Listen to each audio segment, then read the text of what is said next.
एक दिन महात्मा बुद्ध अपने शिष्यों के साथ एक गांव पहुंचे। वहां के लोग उनके ज्ञान और शांति से बहुत प्रभावित थे। एक गरीब महिला जिसका नाम कंचना था, बुद्ध के पास आई।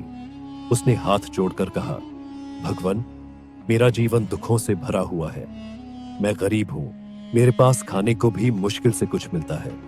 कृपया मुझे कोई उपाय बताइए जिससे मेरे जीवन के कष्ट दूर हो सके। महात्मा बुद्ध ने उसे मुस्कुराते हुए कहा, तुम्हारा समाधान तुम्हारे ही पास है, लेकिन इससे पहले मैं तुम्हें एक काम देता हूं। तुम गांव में जाकर ऐसा व्यक्ति ढूंढो जिसने कभी कोई दुख न झेला हो और उससे एक कटोरा भर चावल मांग कर लाओ। कंचना ने तुरंत बुद्ध के आदेश का पालन करना शुरू किया। कंचना पहले एक अमीर व्यापारी के घर गई और उनसे पूछा, क्या आप मुझे एक कटोरा चावल दे सकते हैं यदि आपने कभी कोई दुख न झेला हो? व्यापारी हंसने लगा और बोला, मेरे पास धन है, लेकिन मैंने अपने बेटे को खो दिया।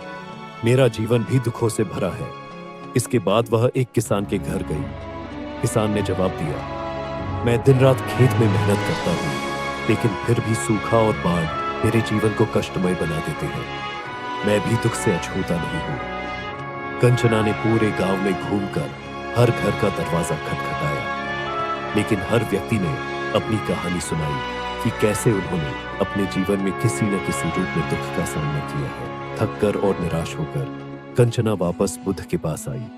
उसने कहा, भगवान, मैंने पूरे गांव में खोज की, लेकिन ऐसा कोई नहीं मिला जिसने दुख न झेला हो। हर व्यक्ति के जीवन में किसी न किसी रूप में कष्ट है। महात्मा बुद्ध मुस्कुराए और बोले, यही जीवन का सत्य है। दुख से कोई भी बच नहीं सकता, लेकिन अगर तुम दुख के साथ संघर्ष करने की बजाय उसे स्वीकार करोगी और अपने मन को शांत करोगी, तो तुम्हारे भीतर करुणा और समझदारी विकसित होगी। यही मार्ग तुम्हें सच्ची शांति की ओर ले जाएगा।